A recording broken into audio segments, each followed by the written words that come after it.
Hello everyone and welcome to my review of Boxtrolls. You know, I thought in celebration of this movie, maybe I'd dress up like a box troll, but then I thought, if I'm going to be a box troll, I'm going to be an Xbox troll. So, welcome to my review of Boxtrolls.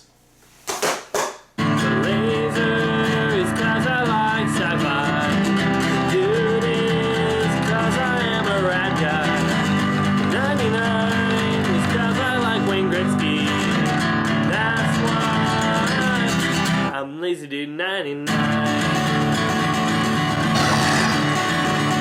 Lazy time and we're gonna do a review. Yes, we're gonna review. Let's talk about movies and comics too. Let's all go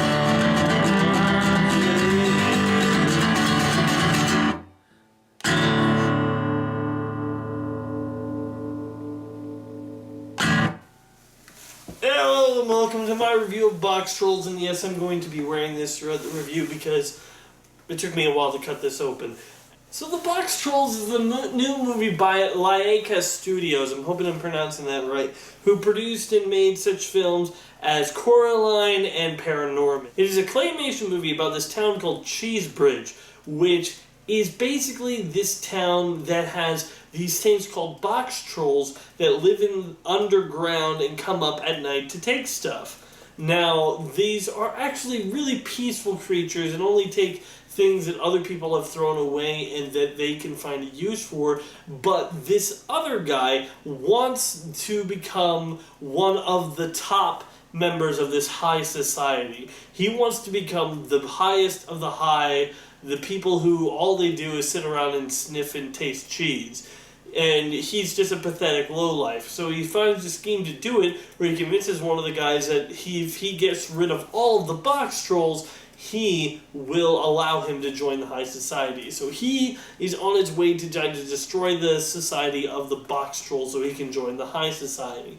Then we have this boy named Eggs who is raised by the Boxtrolls, and we find him realizing that he's not a Boxtroll himself as he sees what the outside world is like. So let me just say is I didn't have a whole lot of knowledge of what Boxtrolls was before going into this movie. Like, I knew the creators of the films and what types of films they've done before, and I've seen both Paranorman and Coraline before, and I thought they were both pretty decent flicks, and, I actually really like Coraline quite a bit.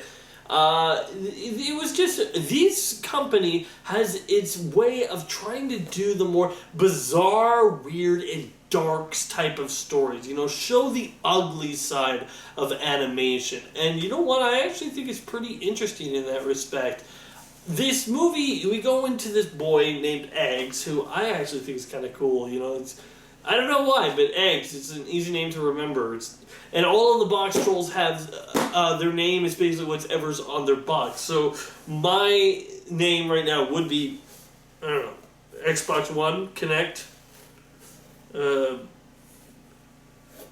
green. I don't know. It basically, if you have a fish on your box, your name is Fish. There's one called Shoe because he has a picture of a shoe on his box. There's one that has a picture of underwear on his box, and he's constantly shuffling it like, it's uncomfortable.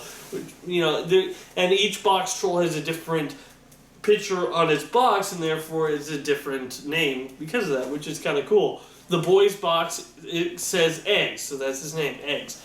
The thing with this movie that makes it, as I said, really unique is its dark animation style. Claymation is like the perfect animation to show the more weird and surreal images that are just more dark and bleak. I mean, like, if you compare this type of animation to something like Frozen, everything is clean and pristine and it stands out of the beautiful colors. That's what makes it stand out. This movie, it's the grim and the dark and the downright slimy nature of this world that actually stands out, I always think that you need both types of movies as a kid, You need the movies that are colorful and fun and just a whole bunch of different, more lighthearted stuff. Not to say that Frozen doesn't take its movie seriously, I'm just saying it's more lighthearted. Then you get down to something like this movie, The Boxtrolls, where everything is a little bit more serious, dark, and a little twisted. Ben Kingsley plays the villain, Mr. Snatcher, which is a fitting name. Now, this type of villain, he's this type of villain that he wants to be high society, pristine type of person, but you can really tell that inside he's just an ugly, ugly being. I mean, and I don't mean that because he looks ugly on the outside. I mean, inside he's rotten to the core. And it's kind of, it reminds me a lot of Ratigan from The Great Mouse Detective. Like, this guy, Ben Kingsley, does a good job, but he doesn't outshine Vincent Price's Ratigan. I'm comparing it to the style of, you know, he's a villain that wants to be high society, but is inside to who he is really is a dark and twisted person, which is an interesting way to show this type of character who, yeah, he looks really awful and like a monster, but he's using these little creatures that also look like monsters, but are, you know, kind and lovable little creatures that don't really have a mean bone in their body. The Boxtrolls are really, really nice. I like how, like, I thought there was going to be a little bit of when the boys growing up in this box troll society that there'd be some that don't like him because he looks like a human. But no, these Boxtrolls are really kind and really loving, and they are, you know, really inventive, and you really feel for them and their plight and how all the people up above hate them for the reasons that are quite blatantly a lie. And it does get a little bit into this preachy, they fear what they don't understand type of movie. A little bit like that, but you know what? It's not fully focused on, that's not the main focus of it. It's really just the creative nature of the world. Although I will say this, one of the things that bother me is the fact that this boy, while living underground and not living near humans at all, still can basically speak human language. He's basically fluent in all the way that humans speak. Which, if he was living with Boxtrolls his whole life, wouldn't it make more sense that he would speak like them? Because they speak in basically gibberish. But I see why they do it that way, so they don't have the whole thing where she needs to try to explain to him English, because it would take too much time. So I can see why they did it, but it doesn't fully make much sense in the story. Eggs is played by this guy called Isaac Hempstead Wright, and we have this girl character in the movie, Winnie, who is played by Dakota Fanning's younger sister, Ella Fanning. Now, doesn't matter that she's Dakota Fanning's sister. I just wanted to say that because I did. Just because I knew there'd be some people asking. Anyway, so basically her character is she's a little girl that is the daughter of the highest of the pristine people. And when I say that all they like to do is sniff cheese and eat cheese, yeah, that is literally all they do. I mean, that is they are definitely obsessed with cheese. And it's really, really weird how obsessed with cheese they are. It's kind of funny, but it's more weird. I mean, there's a scene where, like, he's looking at the cheese and, you know, there's this bigger thing going on right there, but he's like, no, the cheese! I'm just like, dude, priorities! But anyway, his daughter is this girl that you can tell she's never really lived an exciting day in her life. She's just lived in this, you know, big house. Her father never paid her any attention because he's too in love with cheese. Her mother seems very quiet and doesn't say a lot, so she kind of gets a little bit obsessed with the Boxtrolls because she hears all the stories how there's like a mountain of bones and a river of blood underground, and she's like, she gets a little demented that she's almost a little crazy with her wanting to see all this violence and gore, and I don't know, she's actually quite interesting because of that. The way that she's kind of creepy and kind of crazy is actually what makes her kind of a really interesting character. I will say that I wish we got a little bit more of her and the boy, Eggs, but, you know, them like developing more of a friendship. But I still say that those two characters are really good playing off of each other, and I wish there was a little bit more of that. There's a lot of just weird things in this movie, and yeah, it's kind of fitting considering who made it. But it's just, the style of the movie is meant to be this dark, is meant to give off this dark feel, and as I say, I really think that it's important for children to see movies that maybe parents don't think they're ready for, but actually challenges them. I mean, like, I would put money on the table that most kids watched Jurassic Park before they were 14. You know, I'm just throwing it out there. I'm betting most kids saw Jurassic Park when they were like 10, 12, 11, somewhere around that age, maybe even younger, maybe 7 years old, because it was a movie that scared you, it frightened you, but it got you excited, and there wasn't anything explicitly wrong, just a little bit of grotesque violence, but besides that, nothing that was downright horrible that children shouldn't watch this. You know, there wasn't a whole lot of swearing, there wasn't.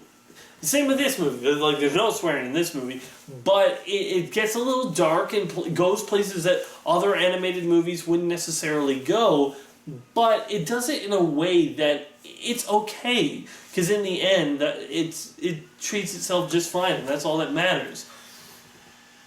There's a lot of creativity in this claymation animations, because, you know, there's so much different twisted ways this town looks. Let me just put it this way, the town itself looks like it's the Grinch's mountain if people just started building houses all over it like they were in Brazil. I don't know, it's like a mountain where every house is on it going up. It looks like a stack of cards. But it's really cool in that respect. The animation is really weird and interesting, and the Boxtrolls character is interesting. The villain is pretty diabolical, though I don't know why he dresses up like a woman. Why? What part of his plan is that? I mean, I don't get it. I will say, though, that a couple of things about this movie. First, if you see this movie, you gotta stay after, not all of the credits, but you know how the animated movie credits, they usually have a stylistic animation credit style, and then it goes to black? Well, this one does too, but before it goes to black, it has this quick scene at the end, which is actually pretty funny. It's between a couple of the evil henchmen. And here's the thing, the evil henchmen are really interesting because, like the way the Boxtrolls is, they change the animation style. It's like not judge a book by its cover, right? That's like, of course, the message of the film. And you have three guys. You have a tall, skinny one, a really short one with glasses and looks really nerdy, and a big, fat one.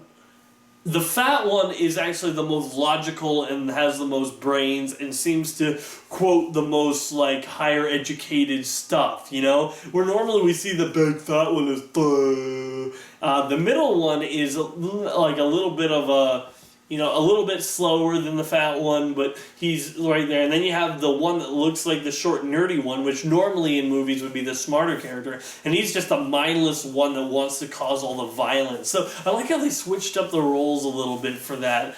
The villain is funny and is pretty good. I wish there was more laughs in this film, because a movie that can get as dark as this, I wish I was laughing more, but you know what? There were plenty of stuff that I was laughing at. I did like all the characters, and in the end, I will say that The Boxtrolls is a pretty good animated movie. Now, is it better than the other animated movies that came out this year? That's debatable. There are two that I'm thinking of right off the top of my head, really good animated movies this year that, I don't know if this is better than them. I don't think it's better than at least one of them, but maybe in the other one, it's but I don't know. I haven't thought of it completely through yet. But I will say that The Boxtrolls is a thoroughly entertaining family film, and it takes place, this animated genre, in a place where most animated kids films, or animated family films, don't go. And it is kind of refreshing to see that. If you take a kid to it, will he get scared? He very well might. There very well might be scenes where the kids get scared and they close their eyes or maybe even want to leave the theater. But I don't think that's against the movie. I think that there are certain... If you are a parent, you know what your kid can handle and what they can't. Or at least you have an idea. there are some young kids that can handle nearly anything, and some older kids that can't handle watching Roger Rabbit because it's too scary. But in any case, I think that, use caution when watching this movie if you're taking your kids to it, but it's definitely not a movie to shy away from taking your kids to, because I think The Boxtrolls actually is a thoroughly entertaining family film. So I'm giving The Boxtrolls a 7 out of 10. Really fun animated movie. It's good for the family. It's really entertaining. The animation is amazing. What else can I say is, if you're interested in seeing this movie, definitely check it out. I'm LazyDude99, and now if you'll excuse me, since I am an Xbox troll, I need to go tell someone that their mother is fat, that they suck at Call of Duty, and that they're gay. See you around. Be sure to check out more of my other videos on my channel. And wait for more coming soon.